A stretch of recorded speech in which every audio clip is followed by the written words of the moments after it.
everyone, and welcome to another day of talking with me, Francesca.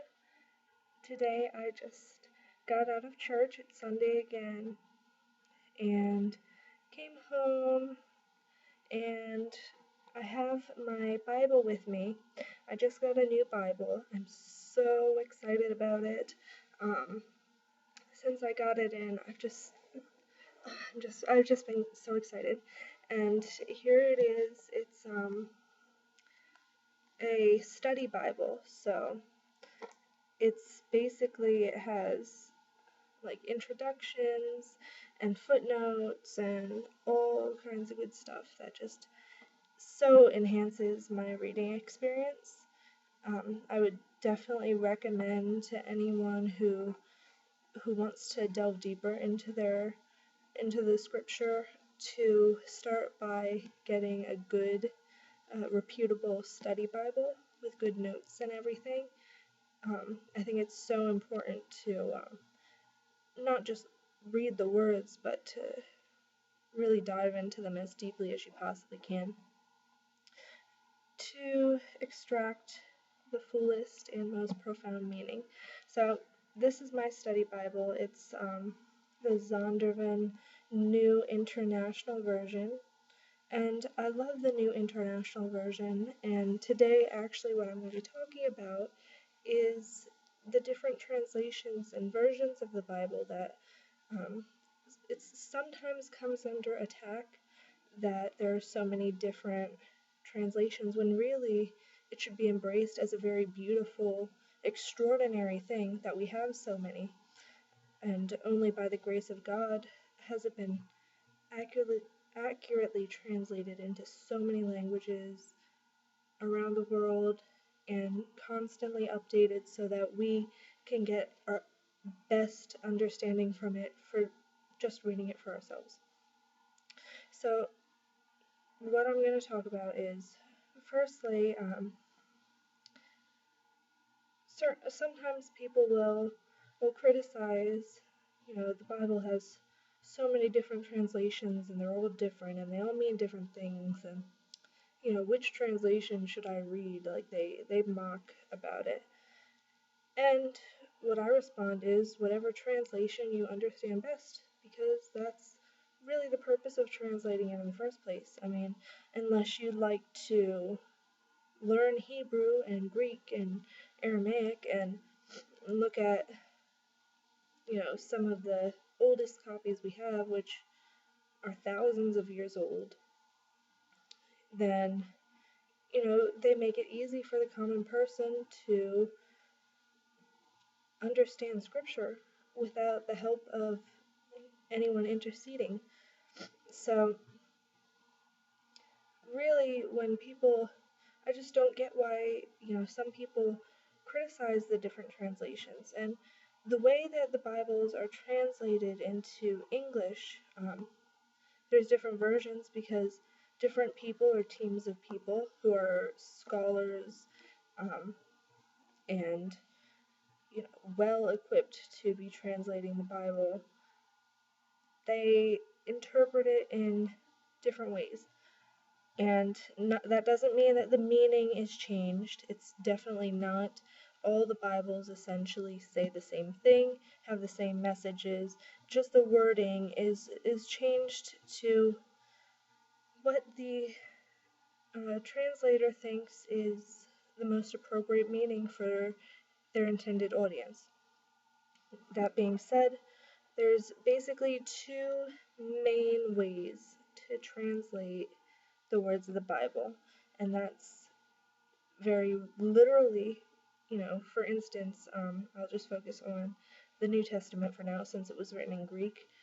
You could translate the Greek in a word-for-word kind of fashion, more literally. This is, translations like the King James Version.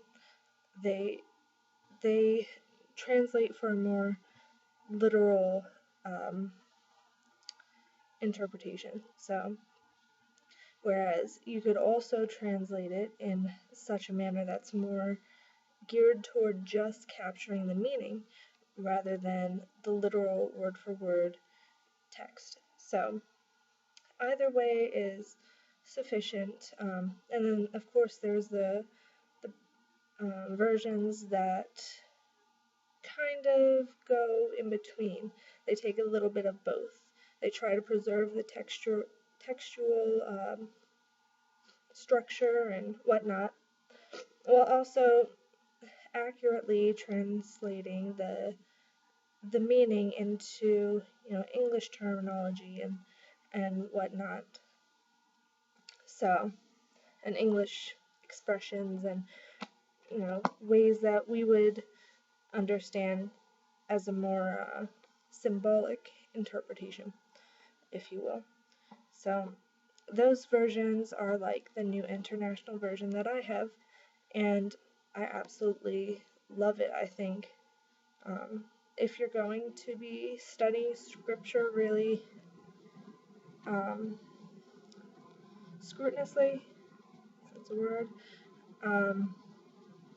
I would say definitely go with something like the New International Version. I think it's so helpful and beneficial and just so easy to understand for the modern person. I mean, and the reason we're still constantly, and there's going to be more versions that continually come out because our language is always changing. So, for instance, if you were to take an original King James version from the 1600s or so and read that, you would have a lot of difficulty today doing so because the terminology is meant for people speaking English during that time period, and English has changed substantially since then. So it would be like reading Shakespeare or something of the like, because it's just, we're not used to it. So it's actually a beautiful thing that scholars spend years and years of their lives just trying to make the Bible more accessible for people in a constantly linguistically changing world. So that's what I have to say about all the different translations of the Bible. And another good thing is there are websites and software programs and things like that if you really want to get into it, and actually it's a good idea, is to look at each verse side by side in different translations, and you could develop a more fully rounded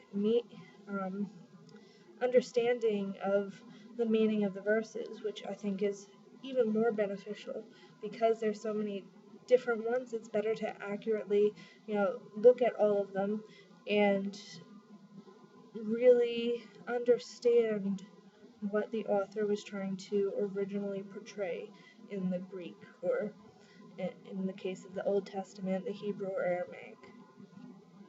So that's what I have to say about Bible translations. I think it's a wonderful, wonderful thing that we have so many different versions which we can reference and trust, as they all ultimately mean and say the same things. And as for those who criticize the different translations, I don't understand why you're so against it. I think it's so important, since it's such an important historical document. We need accurate and understandable and easily accessible translations. So that's what I have to say for today. Not much, but that's what I have been thinking about recently. So hopefully I shed a little light on the subject. And if you have anything else you'd like to add or say or ask or anything like that, feel free to leave a comment or send me a message or something. And I would love to talk to anyone about it. So, okay, have a wonderful Sunday and goodbye.